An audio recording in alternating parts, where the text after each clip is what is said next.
British touring car team Team Hard have invited us down to their rather rainy HQ to test drive something very special.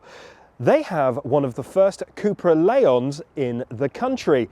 And before they go and race a version of this in the British Touring Car Championship this year, they have given me the key and they're letting me take it on a little spin. So join me as I give you a tour of the Cupra Leon, take it for a drive and show you just what it's about.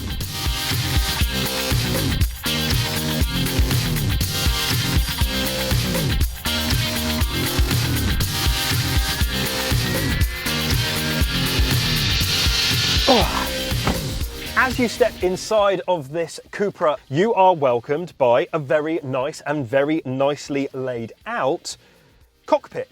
So everywhere is sprinkled in this Cupra gold. So accents around the air vents, the stitching in the doors, in the seats, and across the steering wheel, where you are welcomed by the Cupra logo, which I think is one of the coolest logos in the car world, period. Overall, the cockpit is fairly minimalist. Everything is within reach.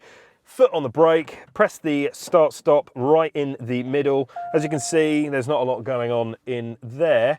But once everything lights up, high def, nice. You've got this big infotainment screen in the middle. It gives you everything you need. I quite like how it's got lots of little graphics and you can pick which bits of your air conditioning you plow through into your face by clicking on the picture. That's quite nice. I've never actually seen that before, so that's pretty nice. But it's good. It's exactly what you would want. The experience of being a Cupra owner actually starts before you jump in the car. You get given this. You get a nice little box, little space for the key. The key itself is lovely, I will say, nicely weighted, feels plush. You've got that weaved carbon feel and then obviously the Cupra logo on it as well, and you can stick it in here to charge. But how special would you feel? You get this when you buy the car. You've got a little carbon, if I can get it out, a little carbon wristband just to announce to the world that you are the proud owner of a Cupra. Which is quite nice. I'm going to take it off though, because it's not quite my style. But the main thing about this car isn't the interior, although very nice, it is how it drives. So, put it into drive, and let's see how she rolls.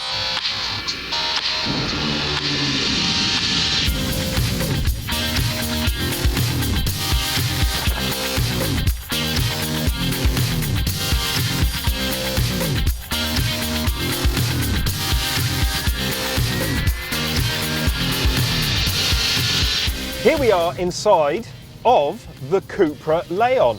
Now, to the untrained eye, it does look like a Seat Leon, but I can tell you that when you're inside of it, when you're driving, there are very, very telltale differences between this and its less aggressive little brother. It is extraordinarily planted. It feels like a real, well, like a thoroughbred, you know, a sports car. Alrighty then.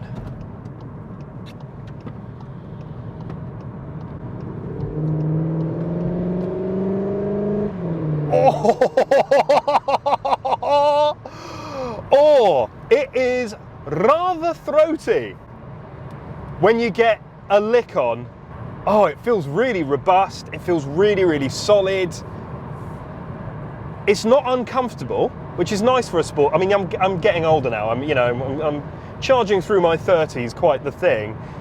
And although I want pace and poke and performance and a little bit of poise when I'm driving, when I don't want those things, I want to be able to tootle down to Tesco in it and not feel like my vertebrae is being smashed into a zillion little pieces. So that is a positive, but oh, I mean, listen to that. Absolute carnage. And don't forget that this is a hybrid. It has a battery in it.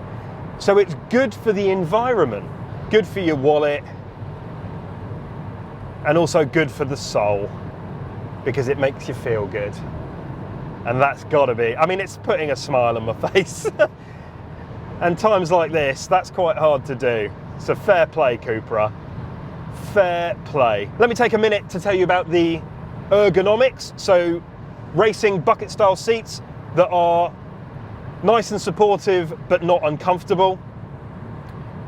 You can fling this round a corner and it doesn't feel like you're going to lose yourself into a window or the windscreen, but you don't feel like the extra pounds that you've put on during lockdown are an issue. And when we're talking about interior features in here, and the sportiness and the performance is implied and is very obvious when you get in and start going, but it's all the nice little features that, yep, fair enough, they do kind of come as standard on quite a few cars now, and you know, certainly through the range. But I like the fact that even though it's a performance vehicle, and it is a performance vehicle, you've got somewhere to put the key so that it charges, you've got somewhere to put your phone so that it charges, you've got a heated steering wheel, and when you click the button it says steering wheel heating on, and when you click it again to turn it off, it tells you that it's off. It's just overall a very, very pleasant place to be. Are there things about this Cupra Leon that I don't like? Well, I've been driving it for a little while, and I don't like that there's not much going on in the center console, and that is definitely personal preference, but I think it's because no matter how hard I try, I still like sitting here with my hand on something, even when it's an automatic. That is not the way to drive, ladies and gentlemen. It's not 10 to 2, it's the way you should be driving, but I like it, and I don't know why. It's probably not a problem overall. I never like these little gear stick things. This is prevalent throughout the VAG group, the VAG group of Volkswagen and Seat, Cupra, Porsche, Audi, I think, as well. All these kind of things, and it just feels like you're not very connected to what is fundamentally quite an important part of driving, selecting your driving mode and your gears. But the flappy pedals actually make up for that. They feel solid, they look refined when you look at it, but I mean, they feel a bit plasticky, but what do you want, you know? So that's quite nice. I like the key. I like the fact that it's got nice carbon fiber, you know, I like all of that kind of thing. I like the badge. It makes you feel like you're in something special and in something a little bit different. You know, this is actually one of the very first Cupra Leons delivered to a customer in the UK. It just so happens that that customer is a British touring car racing team who will also be racing stripped out, highly specialised, highly tuned versions of this car, this very thing. And I think that maybe, for me at least, makes this even more special. You know, it's not that you're driving something a little bit different and highly specialised, but actually very, very soon we're going to be able to see a Cupra Leon strutting its stuff on racetracks up and down the country, being raced by, you know, some really talented people. You know, to know that Jack Goff and Glyn Geddy, amongst others, are going to be tearing this round Brands Hatch and Silverstone and Croft and Knockhill and all the others, and that's cool. It adds to the racing pedigree that, frankly, Cupra already have. And that's very, very, very, very cool. But most of all, oh, I mean, it's just so responsive. It's so hard core when it needs to be. But then when you're just out and about, what more do you need? It's all the good things of a Leon with all the hardcore performance and just excitement and power of a Cupra.